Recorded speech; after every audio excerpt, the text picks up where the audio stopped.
This hour, we will be talking about restoring investor confidence after a financial crisis. Gitau Kariuki, who is a director of Olive Limited, as well as Perminus Kariuki, the CEO and founder of Nyota, Njema Real Estate, will be with us here and say, okay, so when things go all right, how are you actually able to re-inject confidence into the market? They will be with us shortly, even as we get into that conversation. And even as we talk about, restoring confidence in government, in making sure that things happen. These are some of the conversations that we are and have been having when it comes to what will the president do? How will he name his cabinet? How will he come back off a place where things actually got pretty ugly? And how do you actually re-inject that confidence in people? And those are the conversations that are taking place over the next couple of weeks, seeing what will happen in the country. What does it all portend? And this is one of those areas where we're saying, you know what, folks, if you're going to get a country to thrive, there are certain things that must be done. And how do you restore confidence, CT? Just by doing the thing. It's a long journey. Because one doesn't lose the confidence of the people in a day. It's something that's over time. And in the same manner, if you want to restore it, you have to give it time. But the only way it works over time again is if you ensure that whatever you do is based on what you know the people have stated categorically they would like to see. And not only do you do it, talk about it, point people to how it's been demonstrated so that they can actually see what it is that you've said you've done. If you've done it and you keep quiet, it'll be assumed you haven't done it. Have to do it and talk about it. Yes, so that it can be examined and that we can determine whether what you say is actually true. Okay, well, let's see what we talk about when it comes to investor confidence. And our guests for this hour are seated in the studio. Gitau Kariuki is the director of Olive Limited, and Perminus Kariuki is the CEO and founder of Nyota and Njema Real Estate Limited. Gentlemen, good morning. Good morning. Good to have you in the Situation Room this morning. Karibuni sana. You're in the hot seats of the Situation Room, and we're getting into that conversation this morning. But before we do that, we're going to welcome you with today's proverb. CT has gone this week to Cabo Verde. He'll tell you where it is, and then he'll give us a proverb. And then your assignment, that's what we do. We have you in the hot seat, then we still give you work again. But okay. Then you tell us what these proverbs mean to you as we get into it. Cabo Verde, otherwise known as Cape Verde, is it's an archipelago, it's an island country. Now this is the interesting thing. It's in West Africa, it's an island country, it's in the Atlantic Ocean. And it's comprised of 10 islands, 10 volcanic islands. I mean, the islands have mountains or regions which are volcanic. It was once upon a time a Portuguese colony. It no longer is. But yet it is one of the wealthiest countries we have on the continent. Yes. Cape Verde. Yes. Yeah. And of interest, it's also a country that has the majority of its citizens living outside the country. The Cape Verdeans who live outside the country are almost twice the number of Cape Verdeans who live within the country. Kenya seems to be heading in that direction. Because we are exporting our labor. Yes, we are. Now the proverb. A hot needle burns the thread. Hot needle burns the thread. Yes. What you want is your interpretation. And let me just say this, you can't be wrong. Because it is your interpretation. Yes. It's how you see it. Okay. A hot needle burns the thread. So, what do you think about that? A hot needle burns the thread. One, I think the needle and the thread have a relationship, a symbiotic sort of relationship. They do. And when the needle is hot, that means definitely it cannot function the way it's supposed to function. Because the thread definitely will be burnt. So that relationship will not really bind, will not really work. It's a very good interpretation. Yes, that's my interpretation. What do you think? I think by the virtue of what he has just mentioned, yes, the truth is a needle needs to be not hot for it to use for you to use the thread on the needle. So once the needle is hot, the thread will also be burnt, and therefore two wrongs cannot make a right. Oh, wow. That's my understanding. The interpretations are wonderful. I know, I love it. I mean, Very, getting very into a good. place where you think like needle and thread, and here we are. Yes. It's always something that can now get you to connect with life as it is. Okay, so as we get into this conversation, restoring confidence after a financial crisis. And maybe even when the financial crisis is still kind of going on, and that's what we're talking about in the country today. Yeah. Right? So, Peter, let's start off with you, even as we get into it. Yes. Paint the picture of what's happening currently, whereby we say there would be a need to restore investor confidence. What's happening in Kenya today that maybe got that confidence to dwindle a little bit? Yes, my introduction. My name is Peter Gitau Kariuki, Managing Director of Olive Limited, and also the Treasurer of RESA. RESA is an organization of real estate stockholders. This is an organization that was formed by real estate companies, those who want to do genuine business and would like also to make people own their homes. They are the creators of these homes.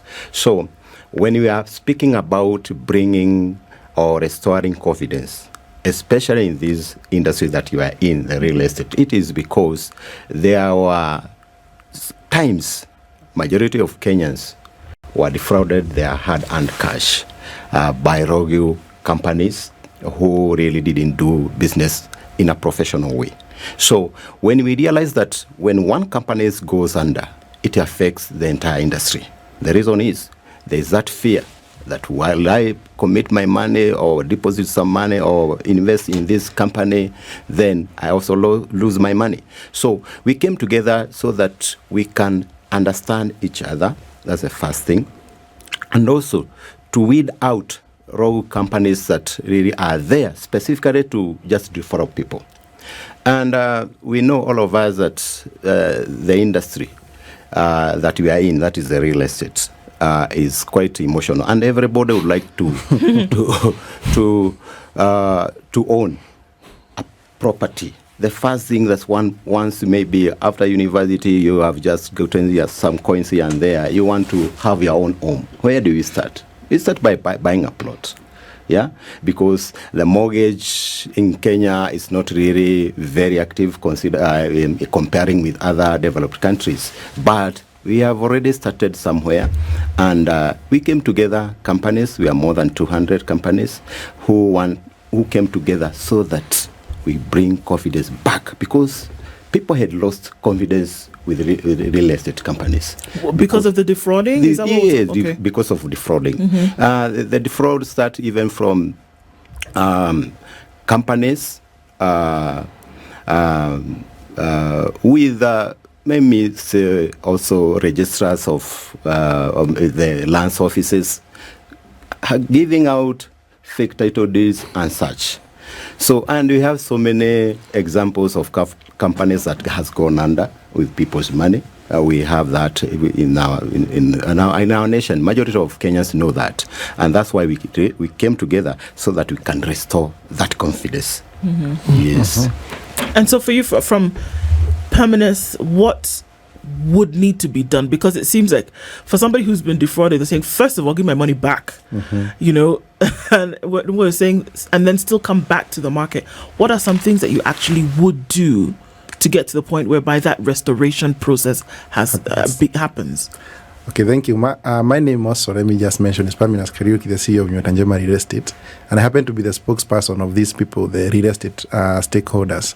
To start with, when you say restoring confidence, it means there was a confidence at some point, but then it got lost. And therefore, the best thing that we need to do is to create an awareness. People perish for lack of knowledge. People perish for lack of wisdom. What has been happening is a few people have taken advantage of the market and known that Kenyans are eager to own property. And property is very personal and very emotional, as he mentioned. So there has been that clamor for people to own property. And therefore, people don't take time. And Kenyans, we are known for being very ignorant of the small details. And you know, the devil is in the details. So you realize that people give fake or even unregulated agreements, which in the reality end up making people not become protected by law even when they are owning those properties. And therefore, what Nyota Njema, what RESA has come on board to do is to create civic education. Is because even if we keep on complaining, we'll not have a solution. It's also good to note that in this country, we didn't have a law that was regulating real estate sector in a very good manner. And therefore, people would go away, even if they go to court, there is no law that is regulating how they are going to be executed. So it becomes a criminal case as opposed to a land injustice case. And therefore, we have had that problem. So why we came together is we realized all of us are faced by the same problem. When one company goes under, everybody else thinks we are all thieves. And I remember one day I was in the UK doing a presentation, and one person who is actually a bishop looked at me and said, you people are all thieves. And you can imagine, you have never stolen a coin from anybody, but you are generalized to be all thieves. And the same thing, if I came today and said here, all the journalists are rogues, I know I'll be quoted and I'll be misquoted, and this would be misunderstood. So I believe when the evil prevails... If you say that, we'll understand you. But you see, if I say all, it's not fair, because I believe there are still people who are doing the right thing, yes, and people who are doing the justice to the industry. And therefore, we said evil prevail when good people do nothing. We came together so that we can be able to solidify our voice and even propose some bills to the parliament. We have tried this last year. We are hoping that they still adopt some of the proposals we have done, because we want to propose self-regulation bills.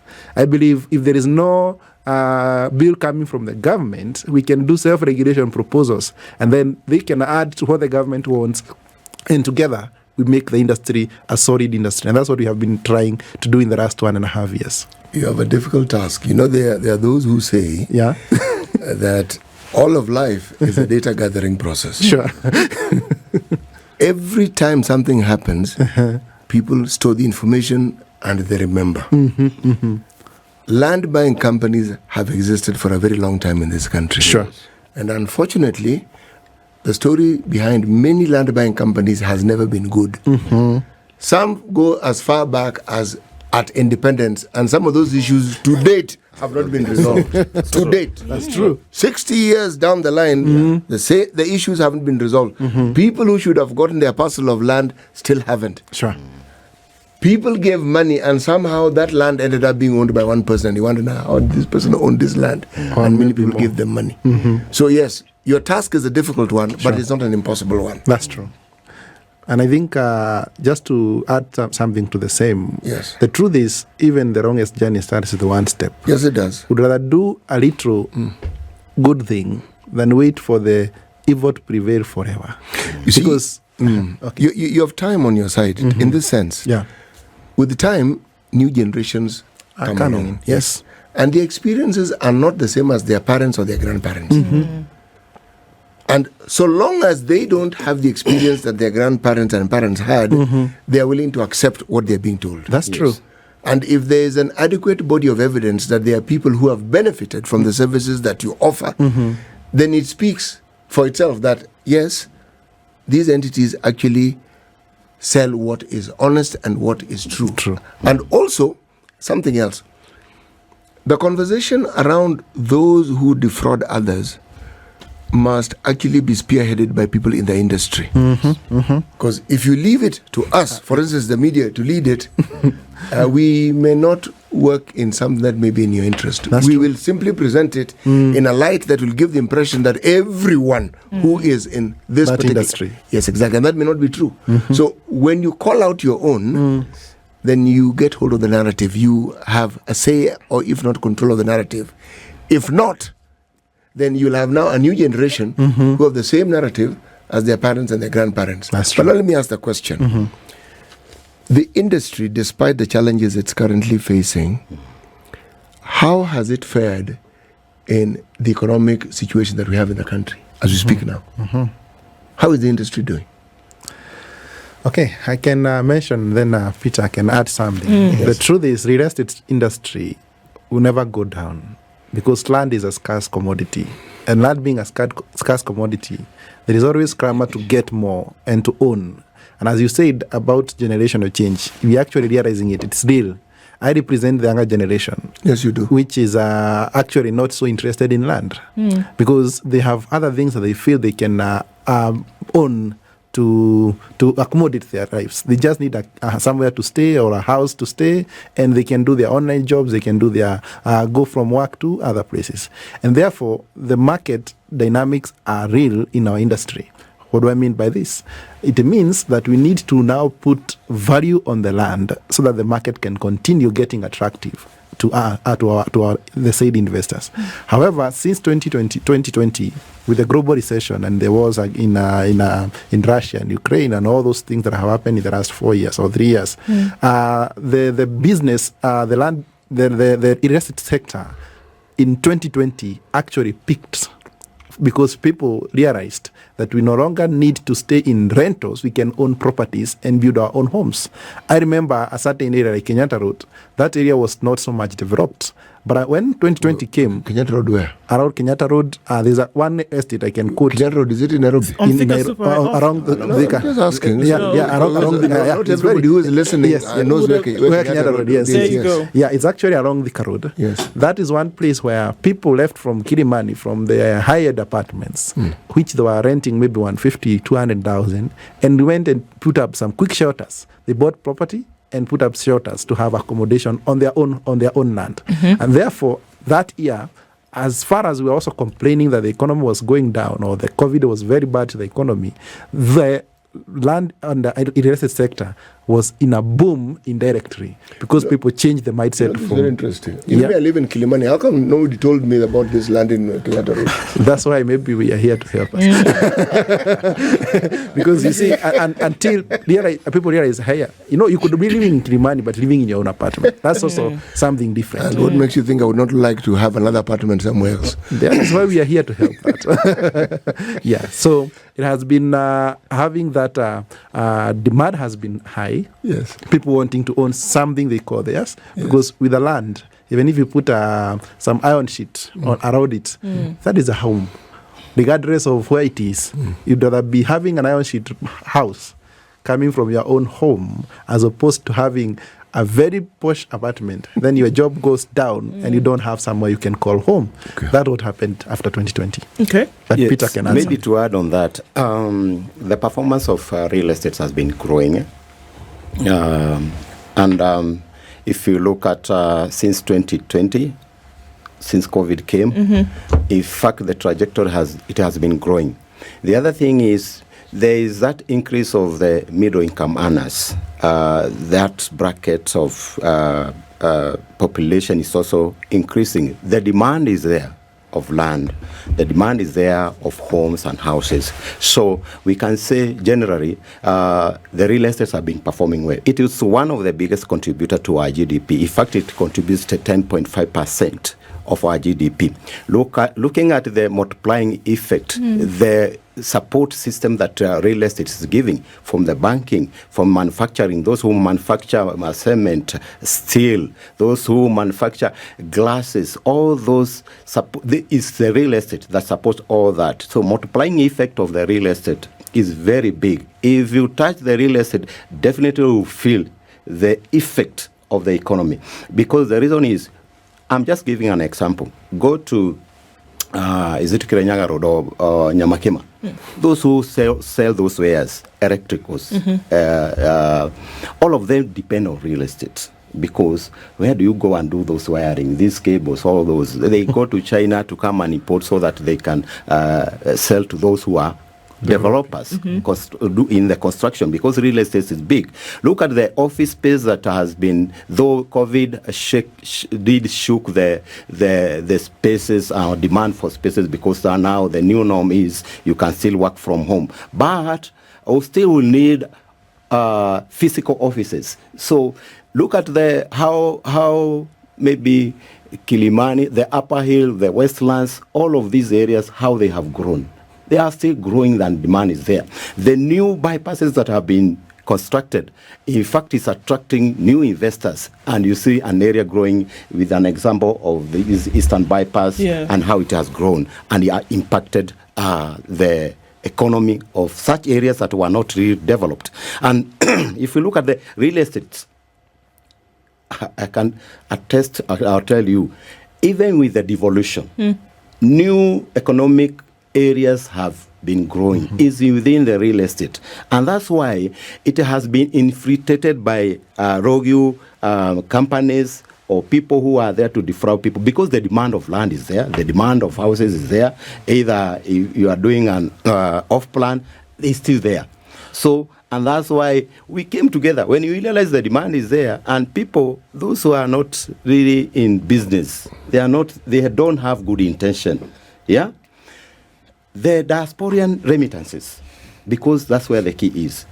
Majority of diasporians, they don't have trust with their own families. They don't have trust with their own brothers and sisters. Do you blame them? How many pictures have we seen in the last few years where somebody comes back and they would have expected that a house would stand on a piece of land? Sure. In fact, they trust companies more than they trust their families. So, and we realize there are also people who are taking that advantage.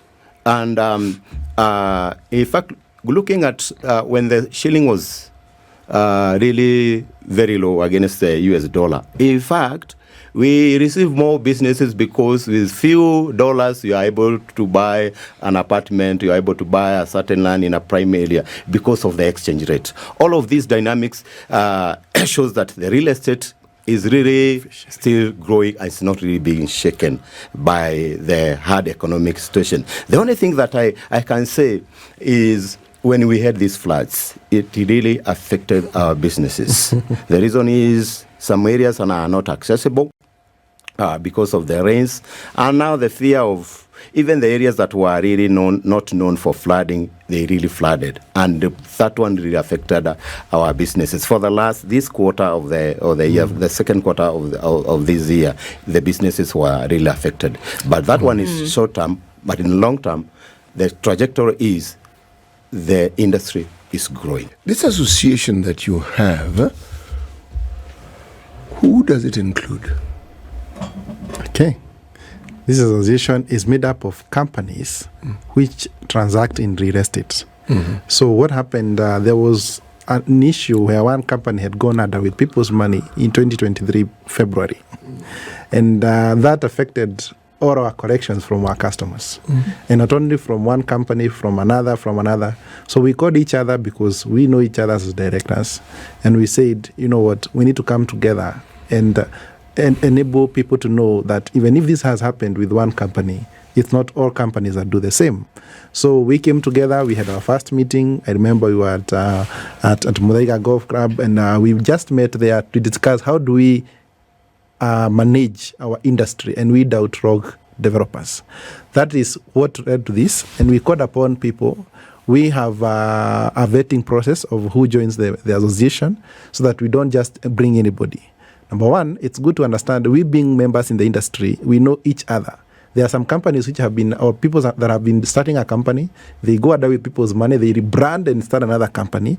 And you as a customer, you don't know that they have just rebranded and put in a new face of another company. So because we know each other, we know nobody in our group can do that because we'll be able to hold them accountable. So we came together to bring to hold each other accountable. And I can say this, some of the issues that make people go under with people's money may be very small things that can be controlled. Some example, last year, as the association was continuing, there's a company which was unable to process titles because it didn't have 600,000 Kenya shillings. And the customers had stopped paying because they had promised them titles maybe in 14 days, in 30 days, and then they are not able to deliver that within that period. Sorry, Perman, can I just interject? Yes.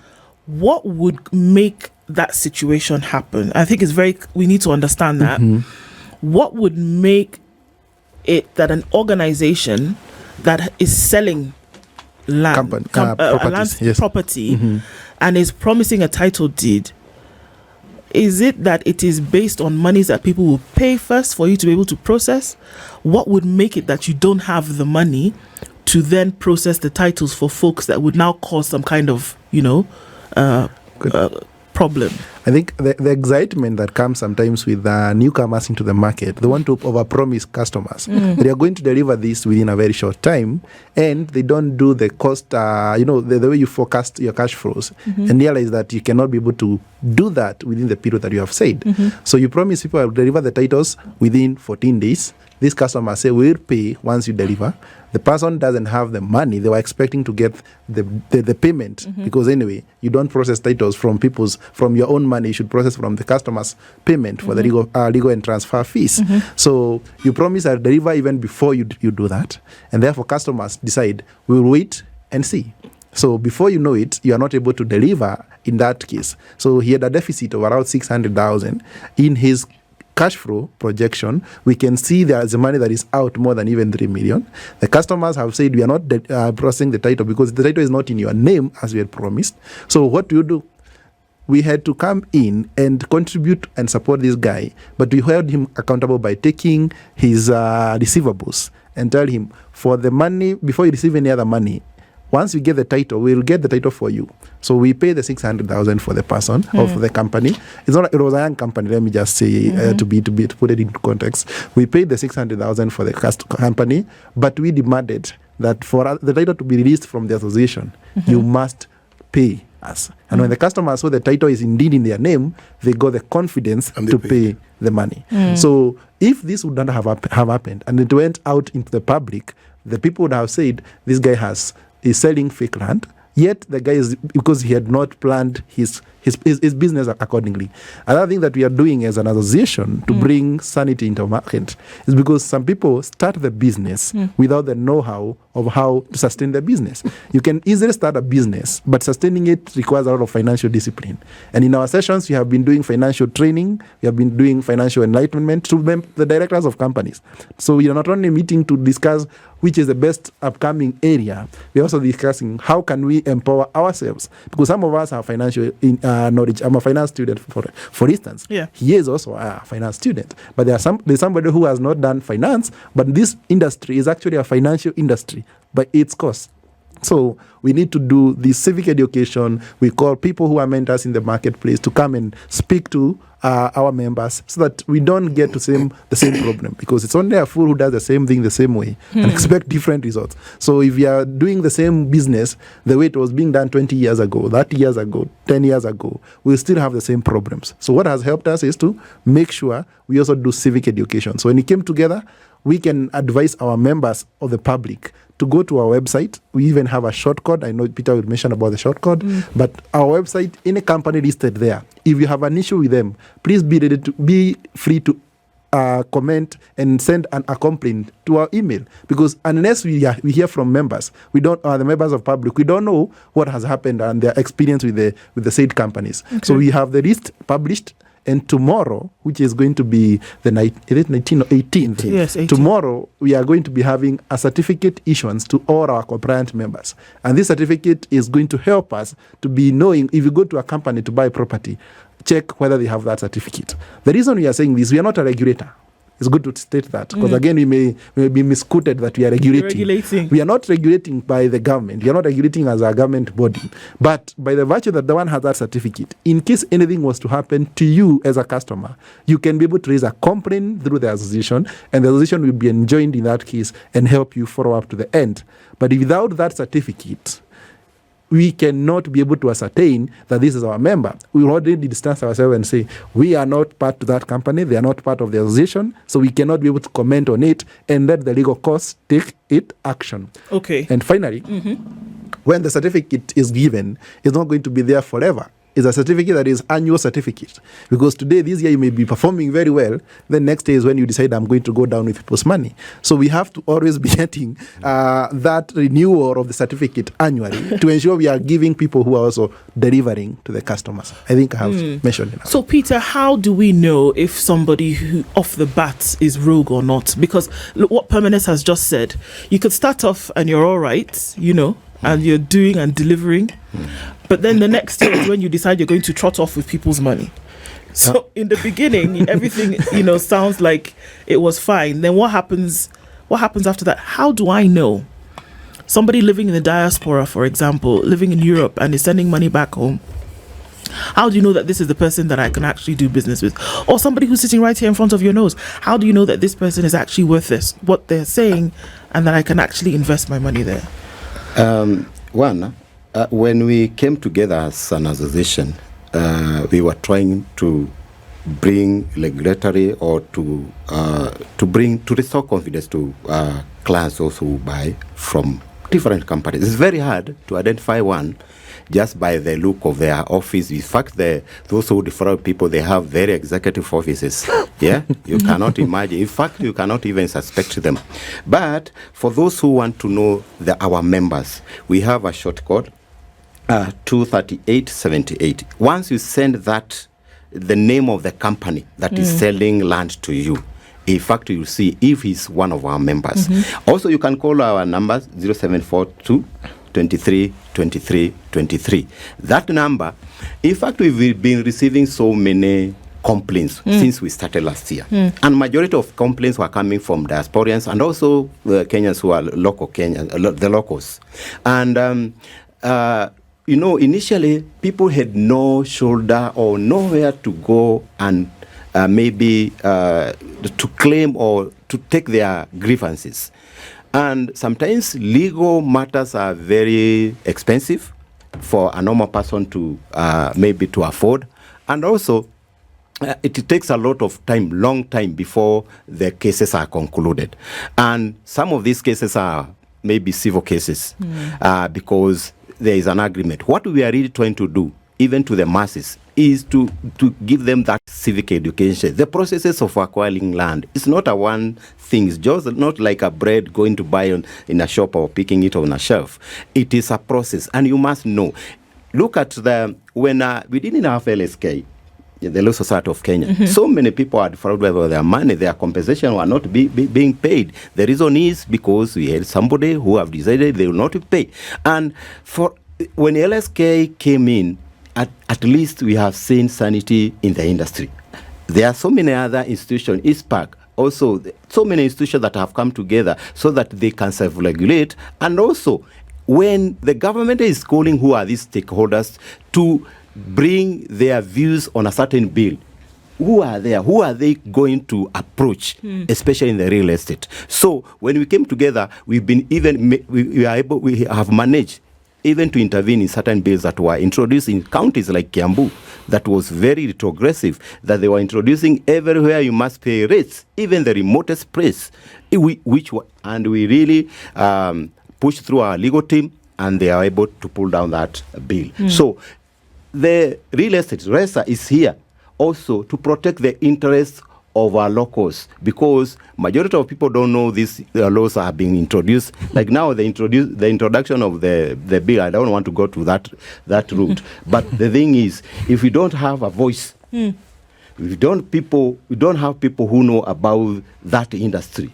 Definitely, there are laws that might come that are very punitive, even for you to acquire land. There are so many introductions. There are so many introductions of fees. When you want to access services, government services, and we have subjected them to costs, and they have been halted through RESA. Initially, there was nobody to protect or to fight for people who want to own properties or in that industry. Not really those companies, but also everybody. But who might be affected. So I want to repeat our short code. If you want to know those who are registered with us, you just send the name of the company to 23878.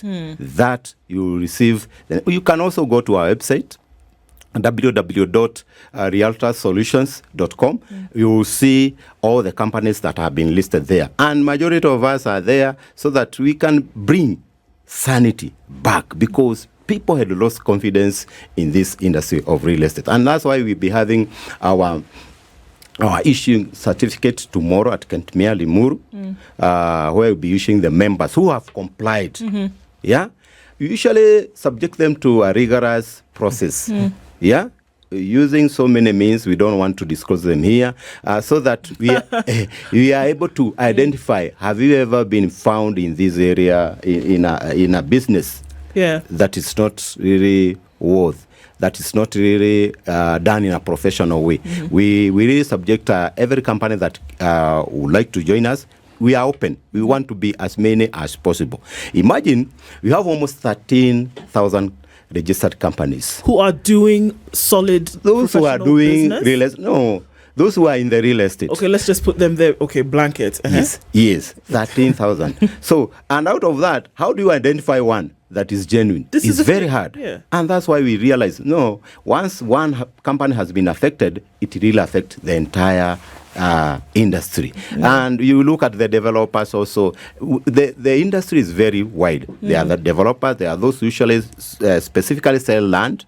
There are those who specifically develop and sell off-plans, apartments, and also standalone houses. That was the next question. Okay, so that was the next question actually, Perminus. The off-plan scheme has, for many people, been a scam. Because you're going to buy a house off plan with the promise that it's going to be cheaper, and that the money that you pay essentially is what they're going to use to complete the house and then hand over the keys. There have been too many stories of how the off plan remained just that, off plan, even after you spent your money and then people disappear. Is it today still one that can be bought into by people and that you will actually get a return on your investment? Let me say, and luckily I have also interacted with the off-plan projects in my former employment. The truth is, off-plan is a very, very great idea, but it has a very thin line to separate between clients' money and your profit. The biggest problem we have had with off-plan is you get the money, so customers pay in lump sum, maybe pay a deposit of 25%, 30%, and once they pay, you already know your projected profit is maybe 20% or 25%. So before you even start the development, you start managing and feeding on your profit. So it's a matter of prudent financial management, because there are still companies which have been there for long and they have been able to sustain off-plan. And the biggest issue is the benefit of off-plan is affordable, and you get a flexible payment plan without necessarily going to the bank to borrow money, because you can be given up to 24 months, and some companies give up to 36 months. But it goes upon the discipline of the developer, and that is why we have organizations like KPDA, Kenya Property Developers Association, which brings together developers to see whether they can be able to also self-regulate such developments. However, the problem we have had is, once the customer have paid the deposit, it excites the developer to feel like they have the money, yet the money is not theirs until they complete the project. Another good example is, I am doing an apartment of 10 floors.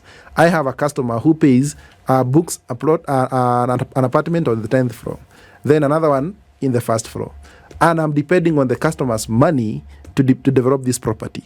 So when the 10th floor guy pays the whole amount and the first floor guy doesn't pay, I'll never be able to do the 10th floor apartment without the money for the first floor guy. And therefore, the best way to handle off-plan, I believe, and this is an advice I can give to developers, is have an alternative source of financing. You don't depend on pre-sales to develop the property. You'd rather have an alternative financing from maybe the bank or strategic investors, so that in case the customers delay in their payment, you don't delay developing because of somebody else's problem. And I believe that is the only way we can sustain off-plan projects. The companies which have done that is because they have an alternative source of financing, and therefore the investment they are depending on to develop those houses is not coming from pre-sales, because a customer can lose their job and they don't pay you the next month, and yet you're expecting that money to pay for the same. And finally, the other best way to handle off-plan is to have contractors who can be paid on certificates. So they build, and then you pay to ascertain the work that after the QSs have ascertained the work that has been done. If not so, you are depending on your contractor, is depending on your money to work for the project. What if you don't have that money? Right. It messes up the whole process. And therefore, off-plan is still a prime opportunity, but needs to be approached in a very sober way and disciplined again. Because there's also this little matter of the sort of land that people build on. We've heard of people building on riparian land. Yes. We've heard of people who sell swamps during the dry season. So you do not know that, yes. And then it rains and you suddenly find you're in the middle of a lake. So the flooding exposed many things. Yes. Beyond what I've just said, it also exposed the sort of infrastructure that ought to be in a development, Yes. which we have found to be lacking. And then there's a third problem that we now see creeping into the city, that of boreholes. And you find boreholes being excavated and erected, and at the same time, soak pits being erected, meaning a sewer system that would cater for everybody, given just the increase of development, isn't quite there. So this, in my mind as a layman, is a problem that is a time bomb. It's looming. I can see it. That's true. Now, you, as an organization, Yes. clearly, this is something that could damage your business beyond Forever. repair. That's Because at the end of the day, the person who sold you that property, then you're going to go to. You will forget that you have a duty to do due diligence. That you'll put aside. Yes. You, Peter, you're the one who sold me this land. So it is you I'm going to come to. How exactly does the association look into the future and deal with the problems that will most certainly come to bite them in the future? Maybe to answer that question is it's good to understand that before you even do the subdivisions of land, you must pass through the process of approvals from the relevant county governments. And we have a planning department in every county. Yeah? Those who have already done their spatial plans in terms of this land is supposed to be used for this purpose and such. So we squarely rely on the county governments because they are the only institution that are able to give us the plan. Before you do any subdivision, before you even produce those title deeds, you must pass through that process. They are the one who approves before the issuance of the title deeds. That's a process that the counties are following. Before you are being issued the title deed by the national government, you must have the approvals from the relevant county government. Is it placed or is it set aside for riparian? Is it set for public utilities? That is where everything starts. So at inception, that's where it's supposed to be managed. Matters with borehole, and also there is WARMA, that is the authority that is supposed to regulate the boreholes, so that you don't have 20 boreholes within a radius of half a kilometers. When I buy land, do you think I consider everything you're saying here? It is you whom I know. Yes. It is you whom I'm going to Let me tell you, because majority, when we say we usually sell properties that have we have added value, usually have those boreholes in place. Yes. Yeah, or we have set aside, we have acquired with relevant licenses from WANMA or the authorities that is supposed to give us to issue those licenses. So the company, when there are even the roads that we usually do, the county governments, planning departments are the ones who come actually to verify if it was supposed to be 9 meters or 12 meters. Is it really on the ground the same? If I was subdividing 10 acres and I've given provision of roads for like 2 acres, is it actually reflecting the same? That is the work of the county government planning department. And so we have regulatory bodies that are there to make sure everything goes well. But you know what? If they are compromised, now that means it's not about maybe in fact, what we are doing as RESA, we made sure that our companies, the companies that are under us, comply to the latter.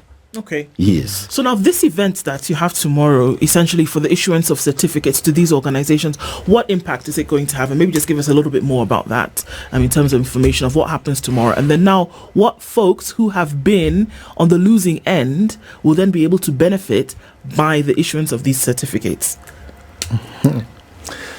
So do I go? Please do. I think the first thing I should also have added, just one very quick one. I think the biggest challenge you have had in Kenya is corruption. Let me call it as it is. So those officers, from the WARMA, there is a regulation of how many boreholes can be in a certain area, within a certain radius. But because of the persistent corruption that has been there, this has not been happening. So to say this, I support the current movement and the current appraisal by the Kenyan youth to say no to bad governance. Because if this was not happening, you cannot approve 2 boreholes in the same next to each other plots. Sure. Because actually you're going to finish the water body. And by the end of it all, we will be suffering, having no sewer and developing high-rise apartments. So that aside, there's something else that also is happening. There are disasa. I advocate for the government to implement a disasa. Because you cannot be able to verify a title deed from wherever you are online. And that is what we intend to be able to give confidence to our customers. But finally, tomorrow we intend to issue certificates to those who have complied. We have not rejected, we have not neglected anybody. We have caught everybody in the real estate sector. And unfortunately, we have also had some people who had come on board and we had to deregister them when we realized there were so many complaints coming from the customers. So tomorrow, the people we are having on board are people we have verified, we have vetted, and after 1 year, you can actually, if you have an issue with any of the companies, within the year, you can be able to raise it to the association, and the association will take responsibility. Without that, initially it was one man for himself and God for us all. So that's what was happening. So thank you. Gentlemen, thank you very much for being here this morning, enlightening conversations about how people can actually protect themselves in this dog-eat-dog society, essentially, is what it looks like. Peter Gitau Kariuki, the director of Olive Limited, and Perminus Kariuki, the CEO and founder of Nyota and Njema Real Estate. Thank you for being our guest this hour, and we look forward to more conversations in the future. This is The Situation Room, the only way to start your day.